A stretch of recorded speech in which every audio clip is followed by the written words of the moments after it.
Hello साथियों, नमस्कार। आप सभी का बहुत बहुत स्वागत है। त्रैमासिक परीक्षा पेपर 2024-25 कक्षा 11वीं के सभी विद्यार्थी ध्यान दीजिएगा। आपका हिंदी का पेपर जो रहेगा वो 80 नंबर का रहेगा। उसके लिए आपको समय 3 घंटे दिए जाएंगे।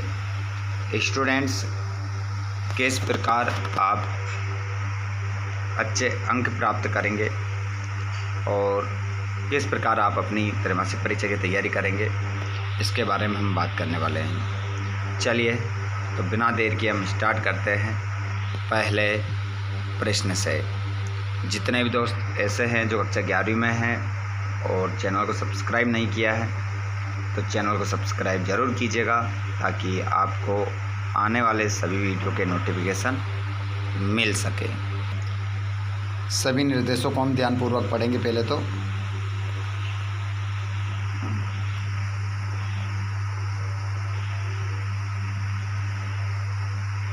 ये निर्देश देख लीजिएगा, सही विकल्प चुनकर लिखना है। कबीर की भाषा को कहा जाता है, तो कबीरदास जी की जो भाषा को कहा जाता है वो कहा जाता है सद्दुकड़ी पंचमेल खिचड़ी। खंड काव्य पथिक निम्न की रचना है, तो ये आपका हो जाएगा राम नरेश त्रिपाठी। निम्न में से छायावादी कवि है, तो सुमित्रानंदन पंत आपका राइट आंसर हो जाएगा। अमृत राय किस प्रसिद्ध लेखक के पुत्र है, तो आंसर हो जाएगा प्रेमचंद के। कुआं की खुदाई किस औजार से की जाती है, तो आपका आंसर होगा बसोली। जनसंचार के माध्यम है टेलीविज़न, मोबाइल, इंटरनेट, पुस्तक एवं समाचार, उपरोक्त सभी।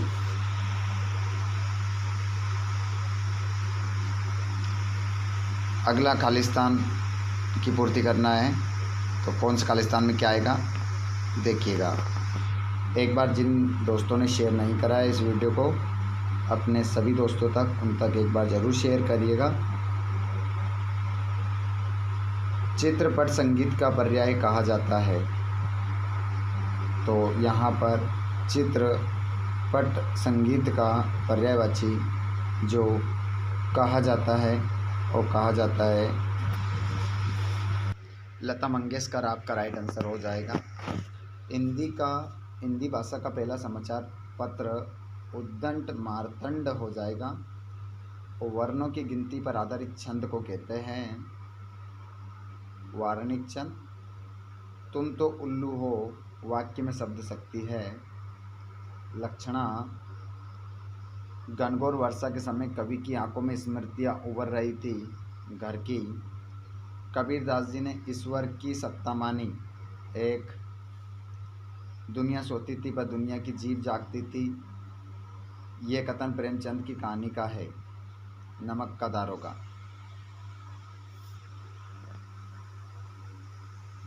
सत्यफत्य देख सकते हैं आप। पंचवटी काव्य महाकाव्य की श्रेणी में आता है। असत्य लिखेंगे इसमें, अफत्य लगाएंगे इसमें, ठीक। असत्य यहाँ से लिखना है। भक्ति काल के प्रमुख कवि सूर, तुलसी, मीरा और कबीरदास हैं। सत्य। पुरोहित वंशीधर अपने पुत्र को पढ़ा लिखाकर बड़ा आदमी बनाना चाहते थे। सत्य। मियाँ नसरुद्दीन केवल 5 किस्म की रोटियां पकाने के लिए मशहूर थे। असत्य। स्वर कोकिला सरोजिनी नायडू को कहा जाता है। असत्य।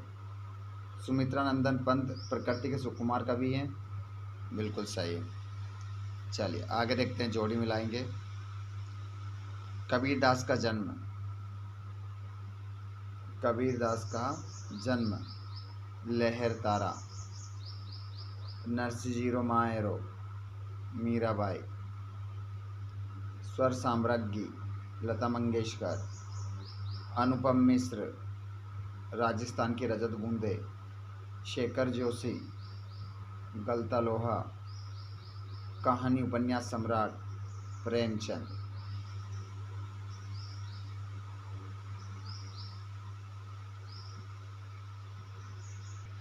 अगला प्रश्न है 5वां। मीराबाई आजीवन किस इष्ट देव की आराधना करती रही? तो यहाँ पर आपका प्रश्न हो जाएगा, प्रश्न ईद का चांद होना मुहावरे का सही अर्थ है बहुत दिनों में दिखाई देना।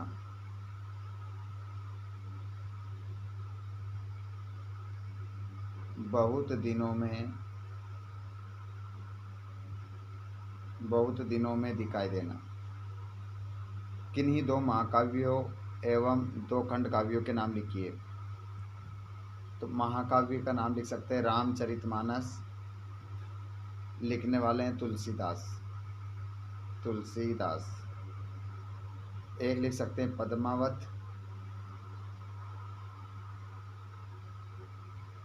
जायसी। दो महाकाव्य हो गए। एक लिख सकते हैं पंचवटी, मैथिली शरण गुप्त।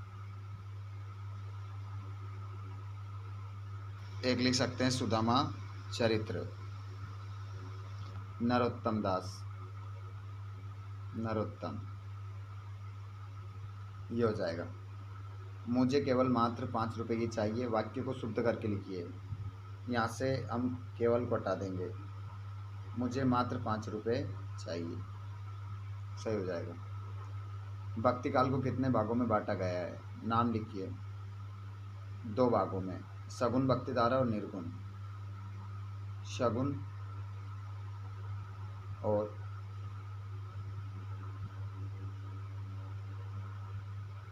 निर्गुण। कबीरदास जी ने कुमार को किसका प्रतीक माना है? ईश्वर का। छायावाद के आधार स्तंभ कवियों के नाम लिखिए। तो जयशंकर प्रसाद,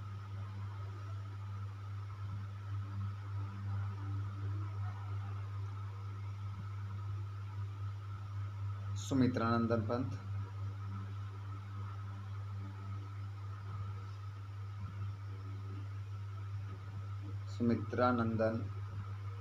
पंत, महादेव वर्मा,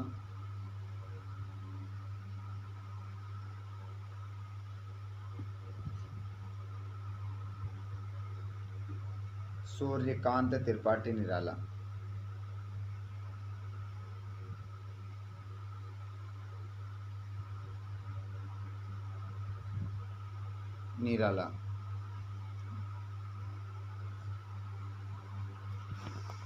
जिसके बाद में 6 से लेकर आप 23 तक पूरा क्वेश्चन पेपर देख सकते हैं। अगर आप लोगों को लगता है कि इसी प्रकार हम आगे भी आप लोगों के लिए वीडियो लेकर आएँ, तो आप चैनल को सब्सक्राइब ज़रूर करिएगा और अपने दोस्तों को भी शेयर करिएगा, ताकि अच्छे अंकों के साथ आप पास हो सको। इसी प्रकार आपकी सभी परीक्षाओं की तैयारी होती रहेगी।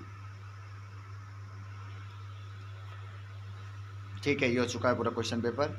अगर आपको लगता है कि 6 से लेकर 23 तक मैं अलग से आपको वीडियो बनाऊं, समझाऊं, तो आप कमेंट बॉक्स में ज़रूर बताइएगा।